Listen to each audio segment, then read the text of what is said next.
Welcome to Keep the Faith Ministry News. I'm Sabrina Peterson, and I'm filling in for Pastor Mayer while he is on medical leave. When President Trump and his administration took office, they had their work cut out for them. They inherited a total of 108 federal judicial vacancies that needed to be filled, and the president and his team rose to the challenge, filling vacancies at a record rate. Even more impressive, we continue to see the administration's unprecedented success at nominating and confirming conservative judges who will uphold the original meaning of the Constitution and, of course, the First Amendment. As of today, the current administration and the U.S. Senate have worked together to confirm a total of 112 federal judges, including a staggering 41 judges confirmed to the U.S. Circuit Courts of Appeals. In fact, 41 confirmed appellate court judges is a record-breaking figure that we haven't seen in over 60 years.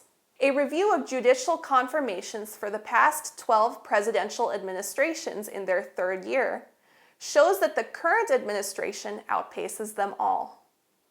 As of May of this year, 41 appellate court judges have been confirmed, a number that far exceeds the prior record of 25. Held by President Richard Nixon's administration. With that many appellate court confirmations, it is no surprise that earlier this year the president was able to flip the U.S. Court of Appeals for the Third Circuit to have a majority of conservative-appointed judges seated on the bench.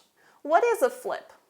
A flip happens when a circuit court has a majority of liberal-appointed judges and then changes to have a majority of conservative-appointed judges, or vice versa. If the president and his administration sustain the current pace of nominations, we could possibly see liberal to conservative majorities change in other circuits as well. Looking at the number of liberal to conservative appointed judges in other circuits, it's clear that there are at least 2 circuits where a flip is within reach. Right now, on the 11th Circuit, there are an equal number of conservative appointed judges and liberal appointed judges, 6-6. A flip could occur if just one of the liberal appointed judges chose to retire. Since one is already eligible for retirement and another may soon join him, it is reasonable to think we could see this court flip in the near future. Once one of the liberal appointed judges retires, the president can put forth one of his conservative nominees as a replacement. Under that scenario, the court will have a 7-5 majority of conservative to liberal appointees. Here's why circuit flips are important to your first freedom. When deciding a case, appeals courts typically choose a 3-judge panel at random from its list of judges. So if the ratio of conservative to liberal appointed judges is closer to 50-50, then there's a higher probability that a conservative judge will hear and rule on cases according to the original text of the Constitution and the First Amendment.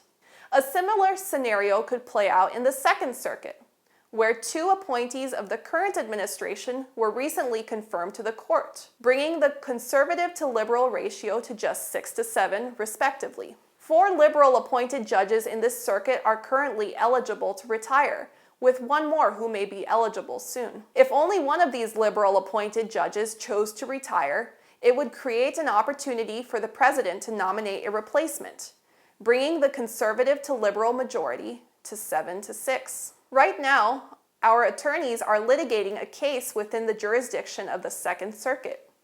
We are fighting a district court battle to protect the rights of the Orthodox Jewish community in Airmont, New York, because city officials refuse to grant them approval to host religious gatherings in their private homes. If the district court doesn't vindicate their rights, the case will likely be appealed to the Second Circuit, and the composition of that appellate court would have a profound effect on the final outcome. Finally, there is a possibility for dramatic change to the Ninth Circuit. Recent confirmations of Trump nominees to this court brought the balance of liberal to conservative judges to 16-11, respectively. Right now, there are 2 vacancies that the president could fill. If his nominees are confirmed, it would further improve the margin to 16-13, liberal to conservative. But the game changer for this circuit is the 8 liberal-appointed judges who are eligible to retire. If 2 of those choose to retire from the bench, then it would be enough for the current administration to fill the vacancies and flip the liberal judge stronghold that is the Ninth Circuit. Remember that a 3-judge panel of the U.S. Court of Appeals for the Ninth Circuit issued the outrageous ruling that Coach Joe Kennedy did not have a constitutional right to privately pray on the field after football games. If Coach Kennedy's appeal were heard today, there would be a greater chance of drawing a panel with at least 1 or 2 conservative judges on it. Imagine the difference that would have made not only in his case, but in many future religious freedom cases litigated in the Ninth Circuit.